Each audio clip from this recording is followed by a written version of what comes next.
as you can tell from my voice, it was a loud away end, over 700 there again, and after taking over 1,200 on a Tuesday night, what an effort that was to take that many to today's game.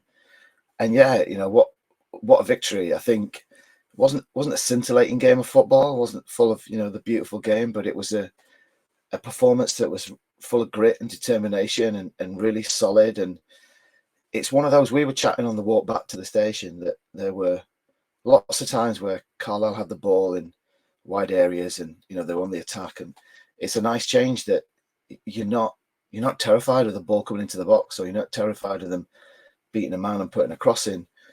It was one of those performances where it felt, it wasn't easy by any stretch of the imagination, but you felt like we were never really in any danger.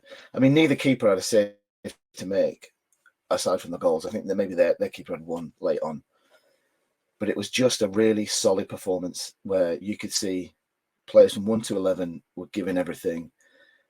The impressive thing again, no Walker, no Hendry. Merry came in, looked solid there. Him and O'Connor, I thought, were brilliant in the middle of the park.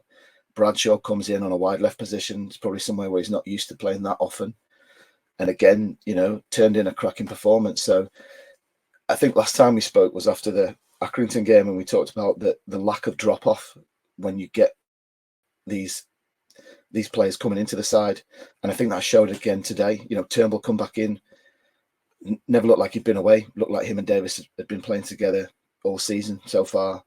So it's just a really, really encouraging performance, particularly when you look at 8 points from 4 games, 2 of those against teams who people fancy to be there or thereabouts come the end of the season. I think it's a cracking start, and something everybody should be rightly excited about today, because it was a tremendous victory. It really was, really well deserved as well. I think we've got to praise the mental fortitude of the side as well, because I've seen Tranmere sides, particularly over the last couple of seasons, really take a lead in a game and then struggle to hold on to it. And when Carlisle got back into the game so quickly and equalised, it was within 3 or 4 minutes of Tranmere going ahead. You're kind of fearing the worst, aren't you? Thinking, here we go. And I do think the Tranmere of last year would have lost this game. I think the Tranmere of 2 years ago would probably have lost this game as well. But they had the wherewithal to go and get a second. They had the mental fortitude, as I say, to hang in there when the momentum was with the opposition and then wrestle it back. I think that's one of the big differences between what we're seeing now from a Nigel Adkins side compared to what we've seen over the last 2 or 3 years. Absolutely. I 100% agree. I think those kind of games, I'm convinced, last Saturday, Walsall, it's probably not a game we would have got anything out of, this time last season, because we just didn't have that determination, that desire.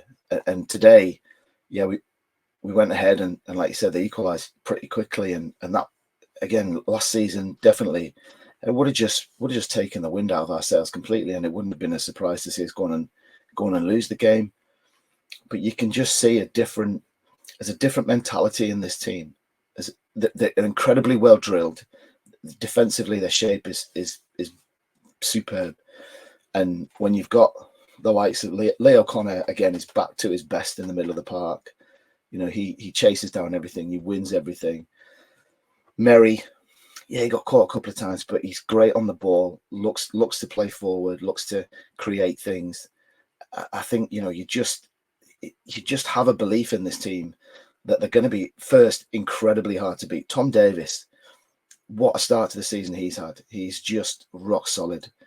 You'd think he should be playing above this level, but he's just been absolutely rock solid. Nothing's getting past him.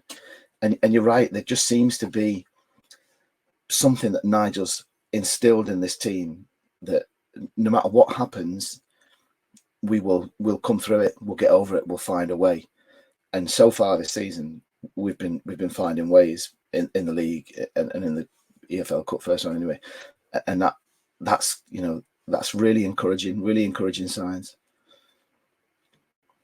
Let's talk about that starting lineup then, because it was not one that we expected. As you say, there were some players in unfamiliar positions, and there were players on the bench who you probably thought could have been starting on the pitch, given where certain other players who were in the starting 11 lined up on the pitch. So we've got the return of Connor Wood from injury, which is great.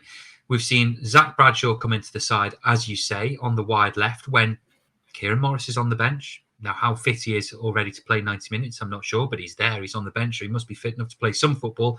Harvey Saunders is on the bench. We know that the manager quite fancies him from the left wing as well. So there's two options there.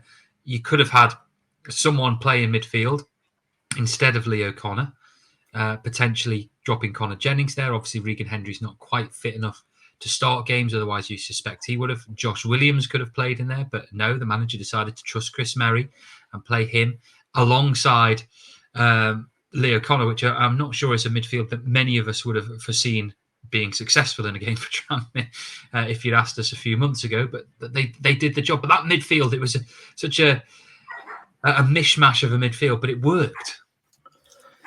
Yeah, it was a bit. I mean, I didn't get to see the team until like literally a couple of minutes before kickoff. But yeah, I heard, there was no Hendry, there was no Walker, and we know from last season when Brad Walker wasn't there, we tended to struggle, and you started to think, okay, that he's been a big part of how solid we've been so far this season. But yeah, it did. It worked. I was just watching Nigel's post-match interview before I got on with you, and he was talking that it was more of a 4-2-2-2 kind of formation, which I don't know how that works, but yeah, it just seemed to work. I think having Jennings more central definitely made a difference.